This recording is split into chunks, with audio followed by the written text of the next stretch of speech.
We never had a plan B. We just stuck to plan A. Okay. Vishnu గారు, congratulations. Thank you. చాలా చాలా మీ ఎఫర్ట్స్కి ఇంకా పెద్ద పెద్ద పెద్ద పెద్ద సక్సెస్ రావాల్సిన సినిమా ఇది, ఇంకా పెద్ద పేరు రావాల్సిన సినిమా. మీరు అంటే ఈ సినిమా ఎత్తుకున్న కాడి నుంచి మ్యాక్సిమం ఎఫర్ట్స్ అన్నీ పెట్టారు.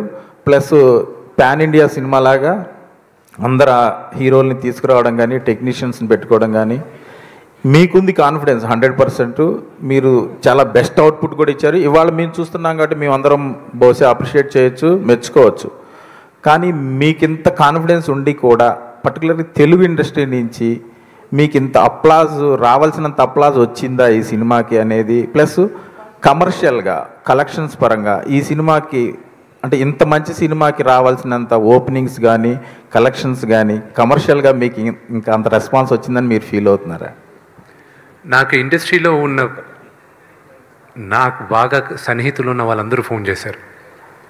నాగార్జున గారు చేశారు, వెంకటేష్ గారు నిన్న పెట్టారు మెసేజ్, ఈరోజు పెట్టారు. నాకు నా మిత్రుడు నితిన్, సోదరుడు కళ్యాణ్ రామ్, వీళ్ళందరూ మిగతా అఫ్కోర్స్ నాకు అన్నలాగా శ్రీను వైట్ల గారు, నాతో సన్నిహితంగా ఉన్న ప్రతి ఒక్కరు, వెనిల్ కిషోర్ నాకు బాగా క్లోజ్, నేను ఆయన ప్రతి ఒక్కరు చేస్తూనే ఉన్నారు. అంటే నాకు మెసేజ్లు చేస్తారు, వాళ్ళు పబ్లిక్లో చెప్పాల్సిన అవసరం లేదు. And that's the relationship we have. And most of them ఇలాంటి సినిమాలు వచ్చినప్పుడు జనరల్గా ఇంకా వేరే భాషల్లో కానీ వేరే వాళ్ళు తీస్తే కానీ దానికి వచ్చే అప్లాజ్ కానీ ఎక్స్పోజర్ కానీ అందరినీ ముందు నమ్మడానికి కొంచెం కష్టంగా ఉంది చాలామందికి. ఇది ఇంత పెద్ద హిట్ అయిందా, నిజంగానే ఇంత పెద్ద హిట్ అయిందా అని, నిజంగా హిట్ అయిందా లేదు వీడి సినిమా నిజంగా హిట్ అయిందా.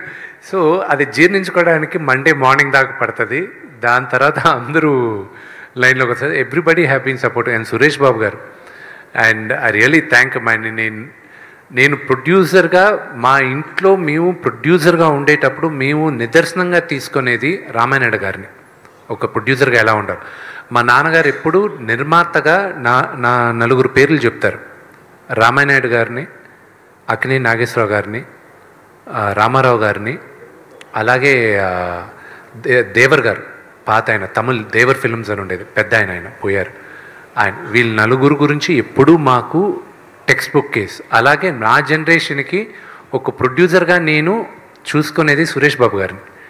సో ఆయన దగ్గర నుంచి ఫస్ట్ టైం ఫోన్ వచ్చేసరికి ఇట్ వాజ్ రియలీ, ఆయన చెప్పాను, getting a call from you it's a really great honour నాకు. అది లేదమ్మా, I really found out it's well deserved. Phone చేసిన ప్రతి ఒక్కరు ఒకటే అంటున్నారు, your father's victory, this is your father's victory, మీ నాన్నగారికి ఈ విజయం అని. అండ్ అలాగే ఇది మా నాన్నగారి అభిమానులందరికీ I dedicate this hit to them. ఎందుకంటే వాళ్ళు ఇన్ని సంవత్సరాలుగా మమ్మల్ని వెనకేసుకొచ్చి మా వెనకానే ఉంటూ they never lost hope on us. So I'm grateful for them. Krishnam Raju garu చేసిన భక్త కన్నప్ప చూసిన అప్పటి జనరేషన్ అంటే ఇప్పుడు ఏజ్డ్ పీపుల్ కానీ వాళ్ళందరూ ఎంతో కొంత ఈ సినిమా చూస్తారు, చూసినప్పుడు వాళ్ళు ఎలా ఫీల్ అవుతారని మీకేమన్నా భయం కానీ, ప్లస్ ఇంకోటి కృష్ణరాజు గారిని ఆయన అప్పుడు చేసిన పెర్ఫార్మెన్స్ని కానీ ఏమన్నా ఇన్స్పిరేషన్ తీసుకున్నారా? కృష్ణరాజు వారసుడైన ప్రభాస్ని పక్కనే పెట్టుకొని మీరు కృష్ణరాజు గారు చేసిన భక్త కన్నప్ప చేయడం ఇది ఎంతవరకు? మీ ఫస్ట్ క్వశ్చన్ పెద్దవాళ్ళు చూస్తే ఏంటంటే ఆ కన్నప్ప ఈ కన్నప్ప. నాకు ఫస్ట్ ఫోన్ కాల్ నిన్న నాకు వచ్చింది